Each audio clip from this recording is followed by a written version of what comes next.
Hi, I'm Paul with American Hydroponics, and welcome to our monthly webinar. This month, Jenny Harris is going to be talking about how to start a hydroponic business. Now, she did this webinar a few years ago, but in this webinar, she has new, updated information. It's completely new, and you'll want to watch if you're at all interested in succeeding with a hydroponic farm. What we're going to talk about today is how to start a hydroponic business. It's become very, very popular in the last couple of years, and we get a ton of inquiries about this sort of thing. So how to start a hydroponic business. Now, as we're talking about this, keep in mind the type of business that this particular webinar is going to be geared toward is a small business, maybe a single entrepreneur or a couple or a family wanting to start something. From here, you can expand. But really, this isn't the type of webinar that if you have investors and you want to start with anything larger than half an acre, for example, some of this information won't necessarily apply to that kind of scenario. So instead, we're going to be talking about what do you as an entrepreneur need to know to start a hydroponic business. So you need to know is about management. How are you going to manage your farm? And a lot of what we're going to be talking about is if you've gone on site and if you've seen things like that growing 4K, 10K, or 15K, this is really ideally suited for the get growing 10K. And what the 10K is it's a 30 by 96 greenhouse. It's exactly this greenhouse that we're in right now. So you can see how big it is behind me and what all the greens are growing. So it's the 30 by 96 is what the 10K is. And it's enough really for one person to operate on their own. And maybe you might need a little bit of help during your harvesting time and stuff like that. But really, the intent is that this greenhouse, that this particular business is enough to operate by one person and provide a pretty good living for that person, assuming you have a sales outlet for your produce. So let's get into it here. I'm talking about management. How are you going to manage your business? Are you going to be involved every single day? We're very adamant that if you have a hydroponic greenhouse, you need to be in your greenhouse every day, walking through, feeling how it feels in the air, looking at the plants that are growing, checking the equipment. Even if all you're in your greenhouse for is maybe an hour walking through the greenhouse and kind of looking things through, you need to be in your greenhouse every single day. If you can see behind me here, it's great if you have a webcam and you have something that's set up and maybe, it's too cold outside, or so you're going to check the webinar or your webcam. You can see that maybe no one's wandering around in your greenhouse, but what you can't see is, are there pests in your greenhouse? Is there powdery mildew on any of your plants? What does it feel like in the greenhouse? Taking a look and seeing maybe you left one channel unplugged and drying out. You can't see that sort of thing from a webcam. So really, you need to be able, if you're going to be in the day-to-day operations, it needs to be close enough for you to get there and look and walk through every single day. So you need to understand, are you going to be there, or are you going to be an absentee owner that's just going to put someone in charge? And if you put someone in charge, make sure you put someone in charge that is as passionate about you and that is going to be in your greenhouse every single day, kind of feeling it and checking it out and understanding what are the conditions in your greenhouse. Because if you, let's just say maybe you had a power outage or something like that, you wouldn't be able to tell looking at it if you weren't in the greenhouse every single day. So you need to be in the greenhouse every single day. And your management, are you going to check on the greenhouse? Do you have someone who, if you have to go out of town or if you want to take a vacation or something like that happens, do you have someone who's going to check on the greenhouse every single day? And they don't need to be a full-on grower or have all the experience that you might have or all the knowledge that you might have. But what they do need to be able to do is to walk into the greenhouse and say, ooh, something's wrong here. Maybe one of the microtubes is cracked or it feels weird, and just give you a call and say, what do I do? But still, you need to be able to have someone competent and someone who you can rely on if you're going to be out of town.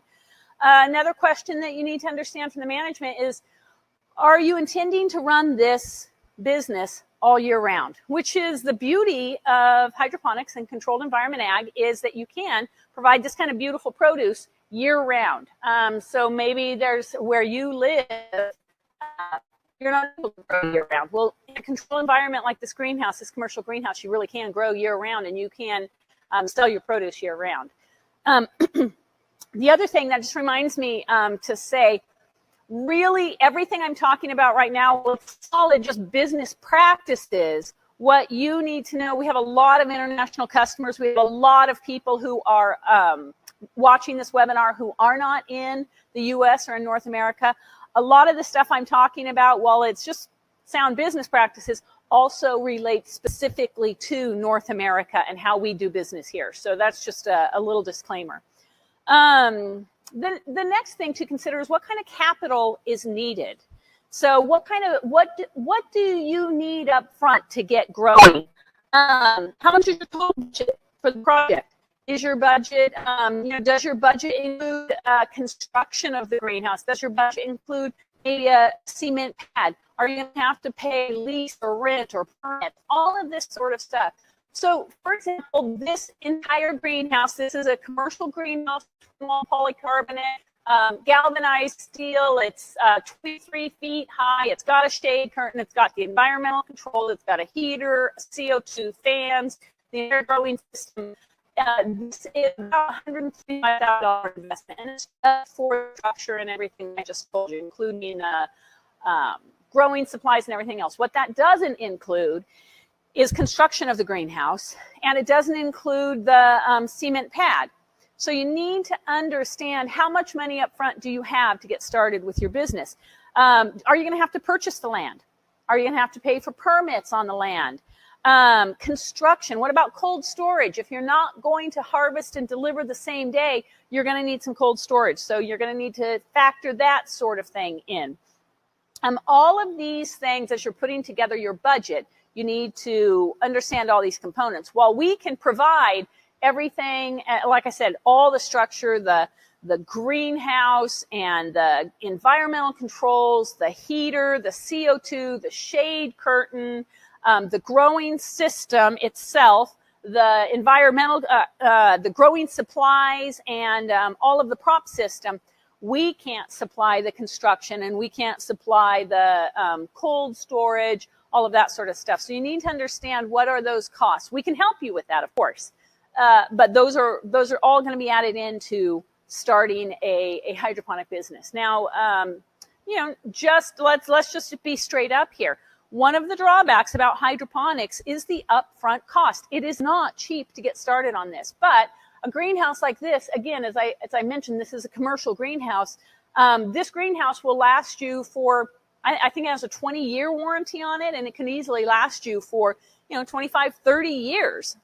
It's made out of galvanized steel. You'll have to replace every, I think about 5 to 7 years. You might have to replace some of the polycarbonate. But other than that, it's a structure that's made to last for decades. So understanding that. And the last piece on the upfront cost is, do you have enough cash in your upfront cost to see you through the first 6 months, right? As you're just getting started growing, from seed to harvest, you're talking about maybe 6 to 8 weeks on your first harvest. And in that time, you're not going to have any other income coming in. So you need to be sure that you have enough cash to see you through that time. So we got all that beginning stuff out of the way. Now, how do you really start a hydroponic business? Research first. That's going to be your number one. I think one of your top factors for success is understanding what your market is, and that all that means is doing some research in your particular market. We're in Northern California. It's a very different market than, say, we have farms that are growing on rooftops in Manhattan. You can imagine how different those two markets are. We have customers growing up in the Northern Territories in Canada that are fairly remote. We have, nonprofits that are looking at it for revenue generation. So understanding what your market is. And all that means is getting out and seeing what kind of produce is out there. So go to farmers markets, go to grocery stores, talk to produce managers. People who love their jobs love to talk about what their jobs are and are pretty passionate about it. We've actually gone out here around in our community and we've actually talked to produce managers, and they love talking about what they do and what they wish they could do and some of the challenges in their business, all of these sorts of things. Get out there, just tell people what you're doing. and just talk to them. You don't have, it doesn't have to be a sales pitch because you don't have anything to show them yet, but just talk to them and start to understand how much do they pay? What, what are their challenges? What could they do? What could they use year round type of thing? Just a quick little note, when you go to a grocery store and you see maybe a bunch of basil or a lettuce or something like that sells for, let's say, $3 a head, you can be, as a general rule of thumb, pretty confident that they're going to pay, that the grocery store is paying their vendor and their provider about half of that. So if they're selling for $3, then they're probably paying $1.50 of it. And so that would be your price to the grocery store, just kind of as a rule of thumb. So that leads me into the next piece of research is what kind of outlets are you going to sell through? So as you see them on your slide, they're kind of listed in the order of lowest revenue to highest revenue. So distributors and wholesalers, they're going to pay you probably the lowest dollar amount for your product.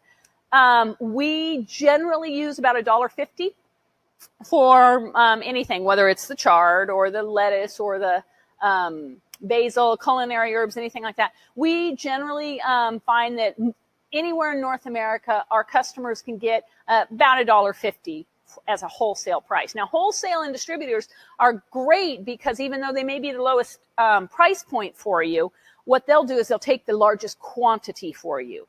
So, you can look and say this particular greenhouse has the capacity to produce 2,592 head a week. So let's just say you grow 2,000 head a week. If you have a wholesaler that'll take 1,500 of those, I mean, that's one customer that you don't have to worry about that's taking 3/4 of your whole harvest. So that's great. The rest of it, then you can kind of divvy up in other ways. So then restaurants. Restaurants are great because chefs love high quality produce, right? And they love unusual produce. So you might take them cutting celery, or you can grow fresh dill for them, or basil. Our restaurants around here love our living basil. The drawback about that, and even though they may be willing to pay the same as wholesale, the drawback about it is they're not going to take a huge amount of it, right? They're going to take small amounts because, the chefs that do prefer the really high quality stuff generally aren't a cafeteria style and aren't going to take huge quantities of your produce. So another one is direct to grocery stores, and we talked about this just a few minutes ago, is being able to sell to grocery stores. Now, the good thing about this is that you can get rid of a high quantity of your produce, and it's at a little bit of a lower price point, but that's nice. Now, there are some drawbacks. One of the things we found out when we talked to produce managers around here is if they didn't sell everything, or if the produce spoiled while it was still on their shelves, they expected a credit back for that produce. I don't know if that's everywhere, but that's what our produce managers around here in Northern California told us. So, and the last one that's listed on here is farmers markets. Now, farmers markets is going to be your highest price point. It's a great way to get out there, to really interact with your end user. You're selling them retail, so you're getting the highest dollar for your product. But it's really a lot of work.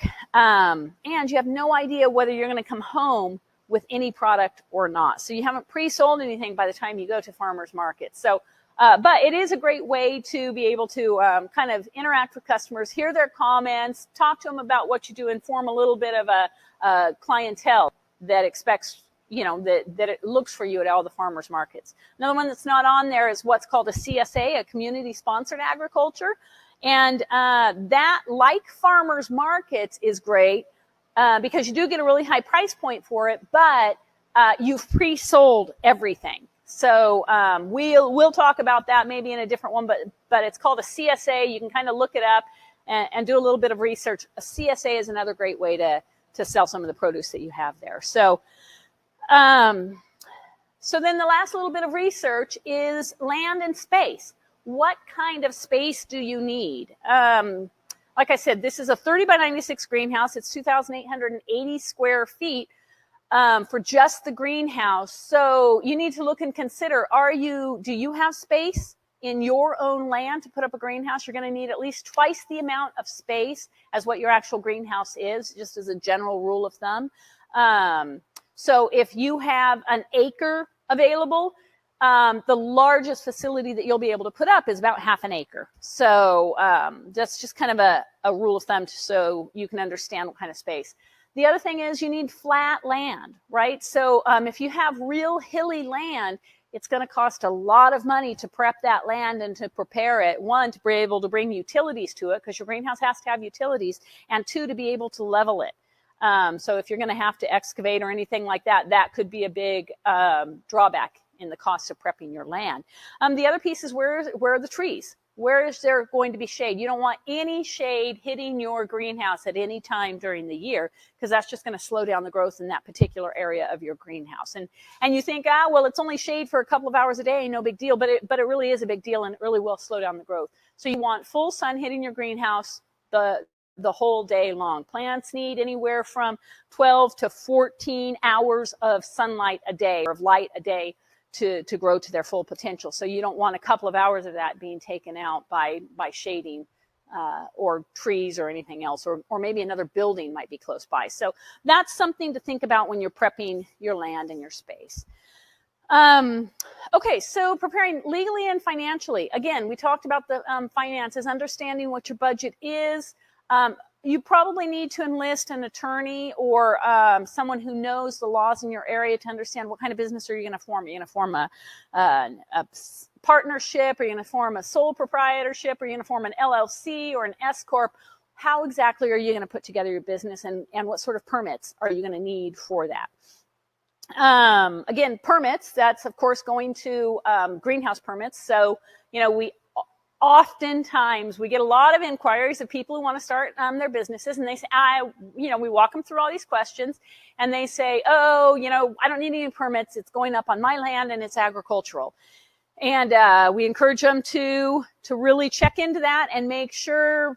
And we've had more than one person who's ordered the whole Get Growing bundle and has it show up, and they start constructing it, only to come to find out the county comes by, sees them constructing something, puts a halt to it, and says you need to have permits. So double check whether you need permits, even if it's on your own land or private land, if you need permits to put up your greenhouse and to have an agricultural business there. We talked about understanding your revenue and all your costs, and preparing for crop loss. You always need to prepare for crop loss. Maybe your power goes out, you don't have a generator, and you lose some of your crop. You need to prepare for that in your finances and be able to cover that when it happens. And then apply for financing. We actually have financing available on our website. It's through a company called Contain, and they specifically finance projects like this at really reasonable rates.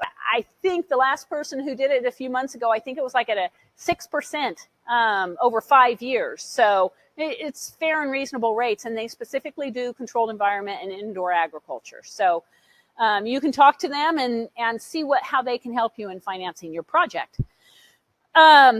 Physically preparing for your greenhouse. Preparing the site. We've talked about that. You need to have a level ground if you're going to put down a cement pad. You need to have that taken care of, understanding what the greenhouse requirements are, construction of the greenhouse. And let me encourage you, if you're going to get this and have a construction crew come and put up your greenhouse, make sure you get a construction crew who's actually put up a greenhouse before, because the cost of a greenhouse, again, I'm throwing out some rules of thumb in the industry, but the cost of construction you can anticipate to generally be about 60% of the cost of the greenhouse. So, for example, this greenhouse alone, not including everything else, not the whole package, but just the greenhouse, is about a $90,000 greenhouse. So you can anticipate construction of that if you find someone who's who's put up greenhouses. The construction of that greenhouse is going to cost you about 60% of that, or around $52,000. You don't want to get a residential contractor to put it together, because they won't know how to quote it, and they're going to quote you residential prices, which will be substantially higher. So best you can get somebody who's put together a greenhouse before to give you the cost of the construction. You'll need to order your system. A couple of points on that is if you order, even if you have your own greenhouse and you want to order a system, our systems take, because we custom manufacture for each order. So our systems take anywhere from 4 to 8 weeks to manufacture, depending on the size of it. So you need to keep that in mind when you're ordering it. You don't want to have your greenhouse constructed and ready to go and then call us up and order your system, and you're still out 2-3 months from manufacturing and then setting it up. So all of these things kind of have to fit together in your timeline. Next, building the greenhouse. Again, we talked about, making sure you get a construction crew. And really, what kind of greenhouse is it will be a key, and how big is it? If it's just a Quonset style greenhouse, you may be able to put that up yourself if you're pretty handy. But if it's going to be a commercial style greenhouse that's gutter connected like this one is, you're going to have someone who has some experience putting those things up. Getting started. So now we're actually talking about the actual functions of starting your greenhouse. Things like setting up your greenhouse system. The first thing you'll want to set up is the propagation system, right? That's where your seeds are going to go and germinate for the first 2 weeks before you transplant them into the actual system. So make sure your propagation system is up and running first so you can get those seeds in there. Once you're growing, now start taking samples of your produce out to some of your markets and seeing what can you produce, and talking to them and saying, okay, so here maybe is a beautiful head of lettuce, or here's maybe some basil or something like that. What else would you be interested in my growing? And you can get that growing in your system. Again, talking to chefs, produce managers, farmers markets, consumers, getting out and starting to talk to them and taking samples of things. That's really important. And taking samples 2 and 3 weeks in a row so they can see the consistency of your product, because what you're delivering them is a pretty high quality product. So, and aside from just running the greenhouse, as we've talked about in past webinars, you want to start developing another grower. And that'll be critical, because if something happens to you, whether that's maybe a sickness, or you're out of town, or you just want to take a little break, you need to be developing another grower. The other reason that's really good is because as you expand on a greenhouse like this, as you expand to another bay, you'll want to have a grower that can then come in and help you, because pretty soon you're gonna start to get bigger than what just one grower can do. So there are a couple of places. Talk to friends and family first of all. Next, get high school interns. We always have a high school intern in here working in the greenhouse, and this particular greenhouse is actually run by high school students. So go to high schools, go to junior colleges. We always get interns from high school and junior and colleges who come in, and people generally love working in the greenhouse because it's a great environment. Or an instructor.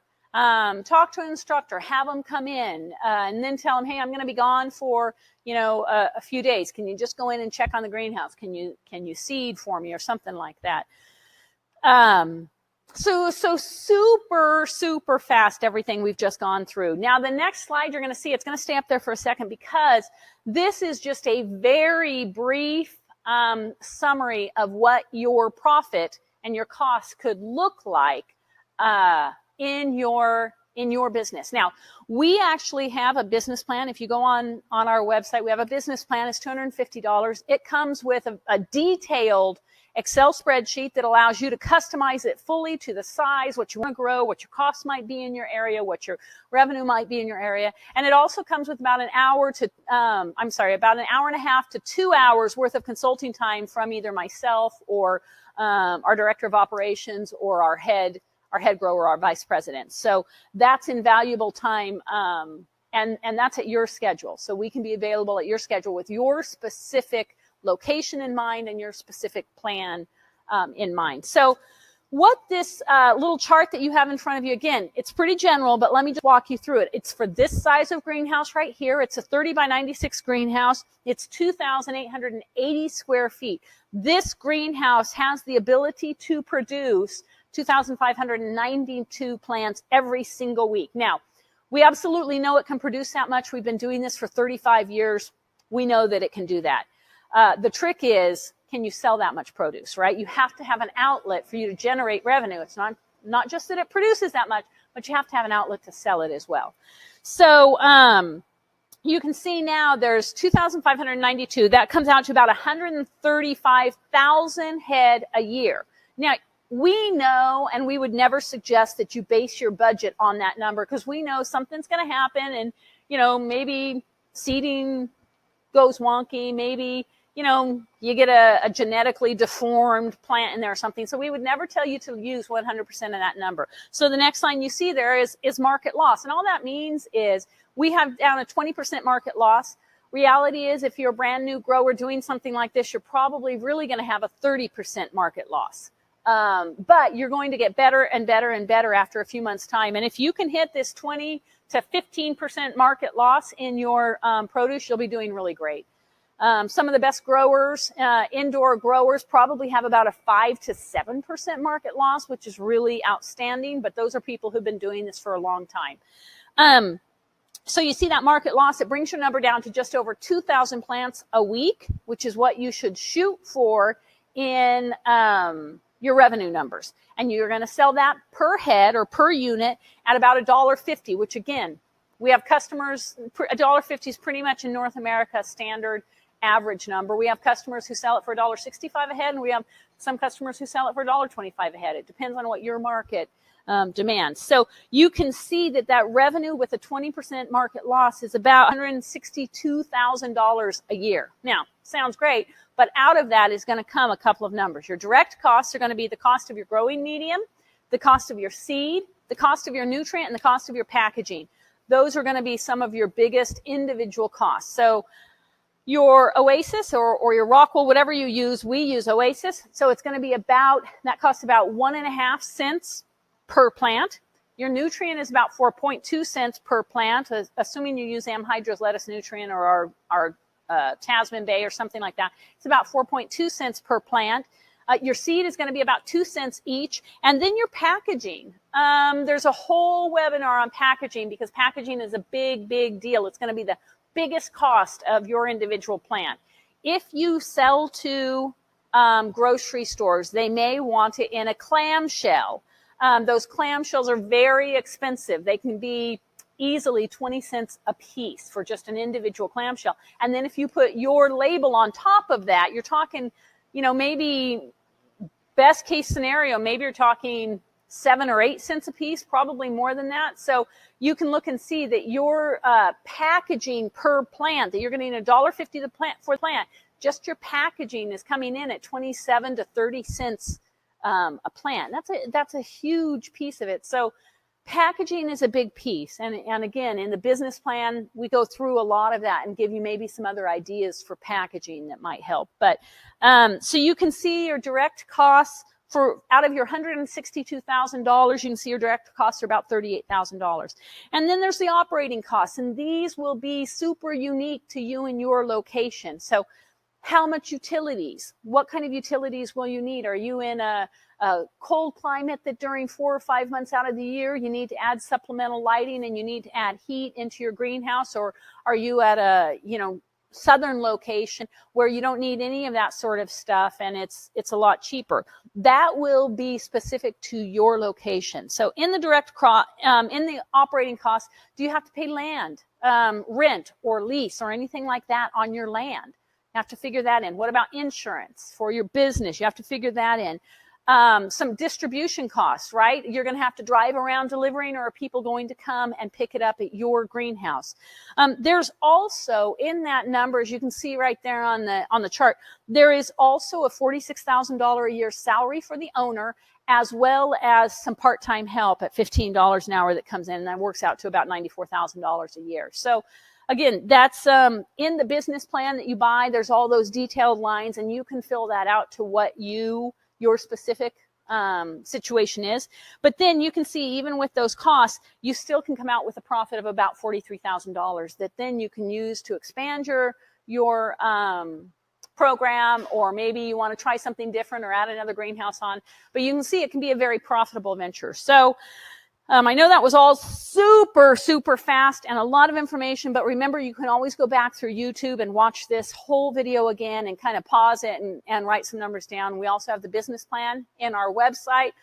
You can buy for $250. You can buy the business plan. You can get a very detailed spreadsheet, Excel spreadsheet, as well as time with some of our top people who've helped people put these businesses up, not only all over North America, but all over the world. So we also have a couple of deals coming up.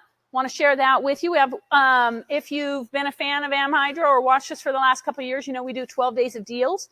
Or 12-day deals of Christmas, and we always do that in the beginning of December, and we have super great deals. One of them, which ends up being one of our most popular deals every single year, is $1,000 off our NFT 1200. If you want to get those deals, if you are not already on our email, our newsletter, email newsletter, sign up for that at info@amhydro.com. Just send us an email, tell us you want to be on the web, get the newsletters, and we'll send it to you. And we will send out after Thanksgiving, about a week before December starts. We'll send out kind of a schedule of what, or some of the 12 deals of Christmas, so you can prepare and see which one of those do you want. And the next one, this will be our last webinar of 2018. We're not going to have a webinar in December, but we will start again fresh with January of a brand new webinar. Our free webinars are always on the third Thursday of every month. So we hope to see you there. Sign up. You can go online and sign up for our next webinar as well. Thanks very much. Thanks for watching. Wasn't that great info on how to start a hydroponic business? Jenny does a great job. Hey, if you have any questions, get a hold of us at info@amhydro.com, and we'll be sure to get back to you right away with any to answer any questions you might have.